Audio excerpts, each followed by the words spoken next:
Bueno, buenos días. Un gusto estar con una semana de diferencia en Tacuarembó de nuevo. Y muchas gracias, Analía, por la invitación. Que cuando la hiciste no entendía bien, ¿era de abejas o de ovejas? De abejas lo único que tengo es la foto. Así que la charla va a ser de ovejas y va a ser fundamentalmente de información básica, bastante diferente a la charla que hicimos la semana pasada. Sí. Bueno, para que ustedes tengan una idea, la presentación que vamos a hacer de información básica va a estar referido a presencia y prevalencia de nematodos gastrointestinales en Uruguay, incidencia, o sea, algunas mediciones de los efectos de los parásitos, información actualizada epidemiológica y algunos aspectos puntuales de información básica referidos al alza de lactación en ovinos en Uruguay y aspectos de ecología de Hemoncus contortus, que vamos a ver es uno de los parásitos más importantes. Para hablar de epidemiología, nosotros fuimos a ver un poco los antecedentes que había en el Uruguay y nos encontramos que ya en el año 54, a través de una consultoría de FAO que hace Carroll, en su informe deja plasmada la necesidad de realizar estudios epidemiológicos.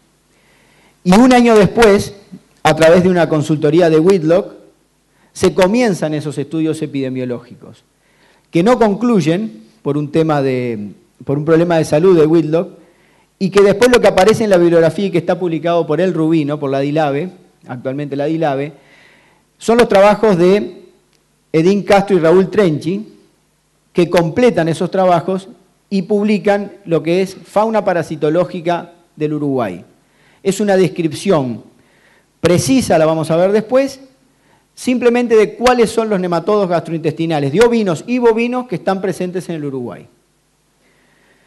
Posteriormente, en la década del 70, a través de otra consultoría de FAO, que la hace Richard Bowden, también se ve la necesidad de realizar estudios de dinámica poblacional, de epidemiología, y esos trabajos son conducidos por la gente de la DILABE, por el grupo liderado por el doctor...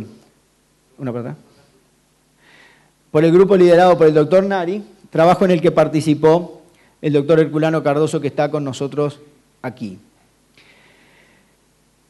Posteriormente a esos trabajos, que los vamos a ver los resultados, hay algunos estudios fragmentarios aquí en Tacuarembó.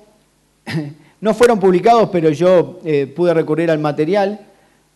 Fueron trabajos de Miguel Franchi, que hace un estudio epidemiológico aquí en la zona de Tacuarembó. Todavía estamos a tiempo de publicarlo. Y en la década del 90, cuando viene Jørgen Hansen por FAO a hacer los estudios de resistencia antihelmíntica y se publican esos resultados de resistencia antihelmíntica, en el informe dice nuevamente que es necesario renovar los estudios epidemiológicos en el Uruguay. Sumado a todos esos antecedentes que nosotros tenemos de que los estudios epidemiológicos son importantes porque es la información básica en la cual se basa después la información aplicada, los métodos de control o lo que sea, ha habido algunos cambios en el país, cambios en las prácticas de manejo y en los sistemas de producción. Apareció la resistencia antihelmíntica, que puede ser un factor de cambio en las poblaciones parasitarias porque es caprichosa en ese sentido y hay algunos nematodos que se han hecho más resistentes que otros, entonces las poblaciones parasitarias pueden cambiar. Y también algunos mencionan que ha habido algo de cambio climático, aunque la información habla de que el cambio climático es mucho menor de la percepción que nosotros tenemos. Pero todas estas cosas pueden haber cambiado y modificado en algo la epidemiología del Uruguay y de alguna manera justifican renovar los estudios epidemiológicos. Entonces, primero hablemos de presencia y prevalencia. Y esto es lo que describieron en su momento Castro y Trenchi en el año 55. Puse solo los géneros presentes en el Uruguay, en ovinos: Hemoncus, Trichostronchylus, Nematodirus, Teladorsagia, Trichuris, Esophagostomus y Strongyloides. Hay una cosa que es importante. No ha habido prácticamente ningún cambio desde ese estudio hasta ahora. No hay, salvo un parásito, hay solo un parásito en realidad que está mencionado en este estudio y que después nunca más apareció. Es Chabertia ovina. Chabertia ovina está descrito en ese estudio y después nadie más la encontró. O estaba y desapareció o puede haber habido un problema de identificación. De todas maneras es lo único. Lo demás, todo se viene cumpliendo desde la descripción de estas especies parasitarias en el año 55.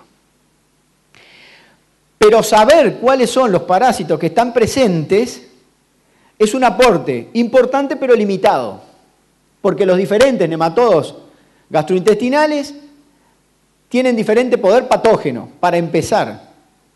Y además el poder patógeno o el impacto depende de la frecuencia de aparición. Por eso es muy importante el trabajo que en la década del 70 conduce la gente de la DILABE para describir cuál es la frecuencia de aparición de esas especies parasitarias. Y en ese estudio se define claramente como Hemoncus contortus y Trichostrongylus colubriformes en el Uruguay son los dos géneros más importantes. Y ya ahí nosotros podemos tener una idea de la importancia que tiene eso. ¿Por qué? Porque tenemos dos nematodos patógenos. No sería lo mismo si el primer lugar en prevalencia lo ocupa Esophagostomum venulosum, un parásito de patogenicidad media a baja. Acá tenemos dos parásitos patógenos. Uno hematófago, Hemoncus contortus, que provoca fundamentalmente anemia y muerte, y otro a nivel de intestino delgado que interfiere con la digestión y que provoca fundamentalmente pérdidas productivas, retraso en el crecimiento y en las recrías. Entonces vamos a ver si eso que yo estaba diciendo lo podemos medir y de alguna manera esa percepción de que los parásitos son importantes que tienen los productores le podemos poner números. Y pasamos a la etapa de incidencia. Este trabajo fue el primero que nosotros realizamos en los primeros años del 90, cuando empezamos a trabajar en la Estación Experimental del Sul en Cerro Colorado. Fue medir la incidencia, las pérdidas productivas, el impacto que los nematodos gastrointestinales tienen en los diferentes parámetros productivos. Es un trabajo que está publicado, pero que yo les presento alguna de la información resumida.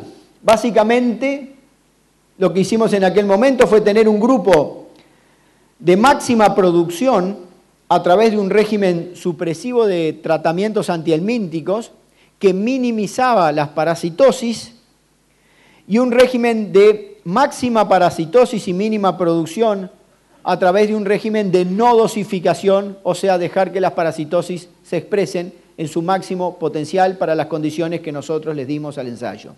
Y un régimen intermedio de dosificaciones estratégico que era básicamente la frecuencia de dosificaciones que los productores utilizaban en ese momento, que eran 5 dosificaciones al año. Raza corre del campo natural, 0,7 unidades ganaderas, pastoreo continuo, 3 repeticiones. Y esta es la evolución de peso vivo de los 3 grupos experimentales a lo largo del primer año de vida. Llegaron al primer año con estas diferencias en peso vivo, diferencias biológicas muy importantes y estadísticamente significativas. Eso es, para esas condiciones, lo que los parásitos nos estaban robando en el desarrollo de los animales en ese periodo de vida. Vamos a la otra. Y acá tienen, para otras características productivas, expresado en base 100. ¿Por qué digo en base 100? Esto en términos porcentuales. Y como 100, como techo, nosotros lo que pusimos ahí fue los animales que estaban en régimen de dosificación supresiva. Es como que por debajo de eso es lo que se nos llevan los parásitos. Y un tema no menor. En el grupo de no dosificación, que llegaban con 28 kilos más o menos, una cosa así, llegó el 50% de los animales. Quiere decir que en un régimen de dejar que los parásitos se expresen de acuerdo a las condiciones del año y del momento, hubo un 50% de mortalidad por nematodos gastrointestinales. Esto no sucede en ningún sistema de producción porque obviamente todos toman medidas.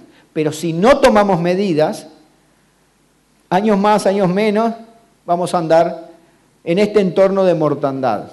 O sea que los sistemas de producción del Uruguay, es obvio, pero está medido, son inviables si no controlamos los parásitos. Estas son las diferencias porcentuales que veíamos en la gráfica anterior. Estas son las diferencias en producción de lana. Estas son las diferencias en el largo de la mecha. Estas son las diferencias en la finura de la lana que también se ve afectada.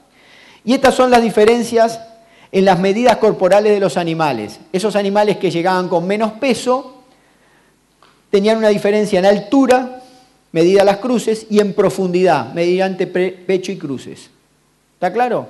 Eran animales con menos peso, no porque eran solo más flacos, eran más chicos.